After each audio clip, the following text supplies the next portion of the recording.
If we had a border, maybe this crime doesn't happen.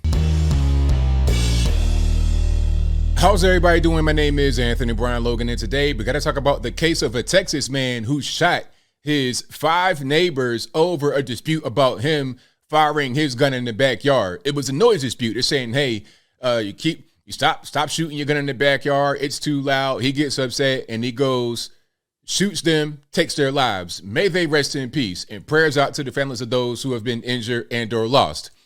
Now, this crime shouldn't have happened because, number one, obviously you're talking about innocent people that were not in any kind of way involved in crime as far as I know. Beyond them being innocent people, just regular people saying, hey, your noise is too loud. He was also an illegal alien. Shouldn't have been here at all. As a matter of fact, he had been deported before. Now, before I get into it, let's roll the clip here from the news about the situation. Then we're going to get into the article where you're talking about him being an illegal alien. If you want to see the clip before without my commentary, link as always will be in the description. If you're on IG, visit the link in the bio, go to the corresponding article on the website. But without further ado, let's go ahead and roll it. 5:30, 5 people were shot and killed, including an 8-year-old boy and a teenage girl, after a family asked their neighbor to stop firing his gun into the air. And police say that neighbor responded by going next door, shooting and killing several members of the family, then fleeing the scene. Yeah, Rachel Menitoff is live in the studio with us tonight. She's got more on the search for that shooter. Rachel. Rick and Karine, authorities say the confrontation happened after family members asked the suspect to stop shooting rounds because they were trying to sleep. The man responded saying it was his property, and he eventually walked next door with his rifle and carried out this horrendous shooting. 2 of the victims were found in a bedroom, laying over several children in an attempt to shield them from the gunfire. A Texas man fatally shot 5 of his neighbors. This is Cleveland, Texas, including an 8-year-old boy now identified as Daniel Enrique Lasso. It happened near the town of Cleveland, which is 45 miles north of Houston. According to police, on Friday night, several family members asked the gunman, 38-year-old Francisco Orpeza, to stop firing rounds from his yard because of the noise. Orpeza is then seen on home surveillance video walking next door with his AR-style rifle, where he ultimately shoots several of the victims at close range. Let's pause right quick. This is a mass shooting. A mass shooting, as far as I know, and if wrong, let me know in the comments below, but as far as I'm concerned, as far as I know, you have 4 or more people shot at once in one incident. It might even be 3 or more, but I know for sure at least 4 or more shot at once at one time. This is 5 people who have been shot and killed. A mass shooting does not require all those who have been shot to have been killed. This is a mass shooting. Why is it not all over the news? It does have news coverage, but not as much as the school in Nashville, not as much as the school in Texas. So what's going on with that? Remains at large more than 15 hours after the shooting. Authorities are now using scent tracking dogs and an overhead drone in their search for him. They believe he was intoxicated at the time of the shooting and then fled to a wooded area a few miles from the scene. He could be anywhere now. We located the device that we were looking for, found it abandoned. There was some articles of clothing laying around. The tracking dogs from Texas Department of Corrections picked up the scent, and then they lost that scent in the water or whatever. So at this time, the area has went from 5 or 6 square miles. It could be as much as 10 or 20, depending on whether or not he crossed the Highline wire. That device, the sheriff mentions, is the suspect's cell phone, which they've located along with his clothing. Sheriff Greg Capers believes Orpeza is on foot and does not know whether or not he's armed with a smaller weapon. He also confirms that authorities have been called to his home on other occasions. Karine? So this guy has been a troublemaker for a long time. He had been deported before, and the authorities were called to that same house before. So this is not a guy that's new to law enforcement. He's been a problem, had been deported. And here's the article right here about that.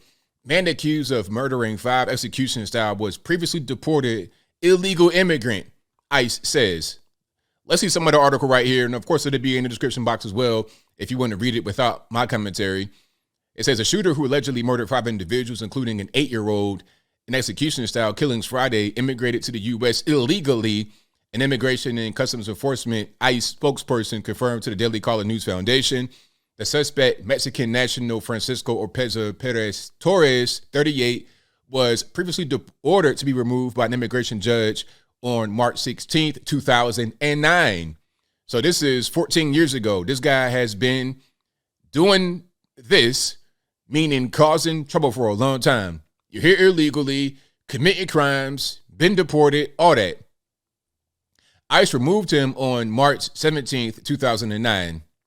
Orpeza Perez Torres is currently at large after being accused of murdering 5 of his neighbors, and we already covered that there. Let's see. Orpeza Perez Torres returned to the U.S. illegally at an unknown time and location. He was arrested and removed by ICE in September 2009, January 2012, and July 2016. So he's been deported not once, not twice, but 3 times before. All right. Now, maybe if we had an actual border and we were allowing the people at the border agents to do their job properly, maybe, just maybe, he wouldn't have crossed this last time where he killed 5 people. Just maybe. Maybe I'm wrong about that, but maybe I'm right. Let's keep on going. The suspect was also sentenced to jail for driving while intoxicated in January 2012, according to ICE. This is crazy. This is totally terrible. And this is what I'm talking about. People talk about, well, let them cross because they're trying to flee poverty. Man, please, I'm not trying to hear it. There are so many criminals, people that abuse children, people that have previously killed other people, gang members, drugs, guns coming across. The people that say they want to have tighter gun laws want to have an open border. It makes no sense. How are you going to have tight gun laws with no laws on the border? You're going to prevent normals from being able to get guns legally at a gun store to shoot guys like this is when they come kill your whole family, right? But he's able to come across illegally, probably with an illegal weapon, and do whatever he wants. How does that make any sense? As I close, I want to say this. As I said from the beginning, if there was a border, maybe we don't have this tragedy. And that's just the bottom line. Anyone wants to say, hey, man, leave it wide open. Don't close it up. That's racist. Tell that to the families of the victims that have been slain by illegal aliens or by fentanyl coming across the border illegally or by guns coming across illegally. But I think I'll leave that right there for now. And what say you? How do you feel about what's going on here with the illegal alien killing an entire family? Whatever your thoughts are, let me know in the comments below. You guys know where I'm at. This is pretty much par for the course. Unfortunately, when you don't have law and order where there should be law and order. Now, as I said, could I be wrong that the border was not, that the border was the cause of this? I could be wrong. But there are countless stories just like this of illegal aliens causing problems, causing chaos, violence. There are countless stories just like this all over the US of A that you do not hear about at all. You hear about mass shootings in schools and whatnot, but what about these incidents?